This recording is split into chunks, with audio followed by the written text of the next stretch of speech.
ជំរាបសួរប្រិយមិត្តទាំងអស់គ្នាស្វាគមន៍មកកាន់អត្ថបទសុខភាពយើងបន្តទៀតអញ្ចឹងអត្ថបទថ្ងៃនេះខ្ញុំលើកយក6អាហារដែលជួយកាត់បន្ថយ stress ក៏ដូចជាសម្ពាធរបស់យើង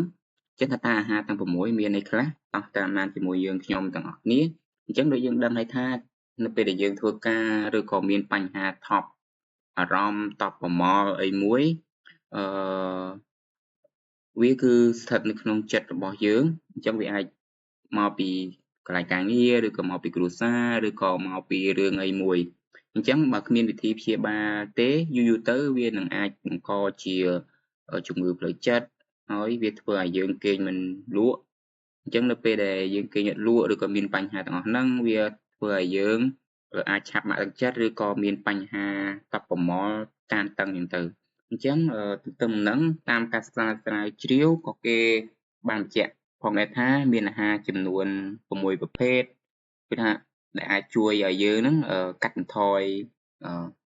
ភាពតានតឹងឬក៏ភាពតប់អារម្មណ៍នឹងបាន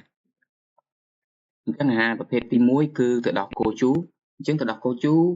យើងអាចថាវាគឺជាអាហារមួយដ៏ល្អសម្រាប់ពោះវៀននិងខួរក្បាលរបស់យើងដោយសារតែទឹកដោះគោជូរមានទុកសារធាតុprobiotic ដែលជួយលម្អជួយកែលម្អជួយសម្រួលសុខភាពពោះវៀនយើងហើយវាជួយសម្រួលដល់ការថប់បារម្ភនឹងធ្វើឲ្យយើងមានភាពរីករាយជាងមុនអញ្ចឹងទឹកដោះគោជូរល្អអញ្ចឹងទី2គឺត្រីខ្ញុំគិតថាត្រីយើងងាយស្រួលរកមែនតើដោយសារតែត្រីវាមានជាតិខ្លាញ់វាអាចជួយកាត់បន្ថយបញ្ហាផ្លូវចិត្តជាពិសេស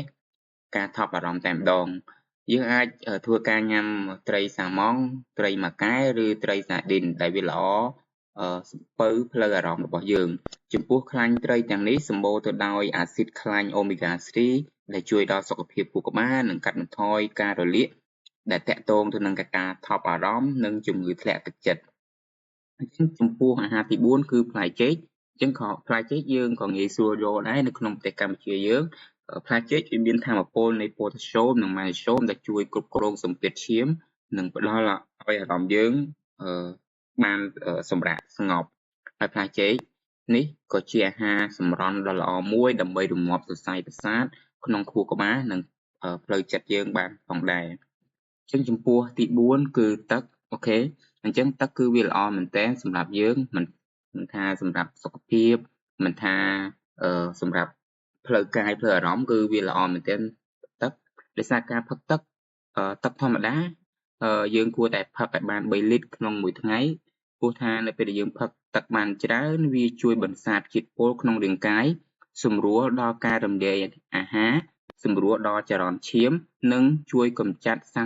រធាតុដែលបង្កប៉ះពាល់ដល់ផ្លូវចិត្តអញ្ចឹងសង្ឃឹមអ្នកនរគ្នាអាចព្យាយាមញ៉ាំទឹកឲ្យបានច្រើនយ៉ាងហោចណាស់ឲ្យបាន3លីត្រក្នុងមួយថ្ងៃអញ្ចឹងចំពោះអាហារទី5គឺផ្លែអាឡឹកអញ្ចឹងបើយើងយោងតាមគេហទំព័រ Testohome គាត់បានណែនាំថាផ្លែអាឡឹកគឺសម្បូរដោយវីតាមីន A និងវីតាមីន C ដែលវីតាមីនទាំងអស់នេះវាប្រឆាំងទៅនឹងអុកស៊ីតកម្មក្នុងរាងកាយរបស់យើងហើយជាពិសេសគឺវាសម្បូរដោយជាតិទឹកដែលជួយធ្វើឲ្យយើងត្រជាក់មានថាឲ្យយើងស្រស់ស្រាយក្នុងរាងកាយរបស់យើងអញ្ចឹងចំពោះទី6គឺកាហ្វេអញ្ចឹងជាតិកាហ្វេក៏ធ្វើឲ្យអារម្មណ៍យើងល្អដែរហើយជាពិសេសវាអាចជួយដាស់ស្មារតីរបស់យើងហើយបើសិនបើយើងធ្វើការផឹកវានៅពេលព្រឹកវាអាចរំញោចផ្ដល់ថាមពលផ្លូវចិត្តយើងបានលឿន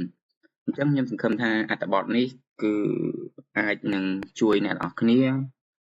ក៏ដូចជាកលឹះមួយដើម្បីអ្នកនរគ្នាធ្វើការ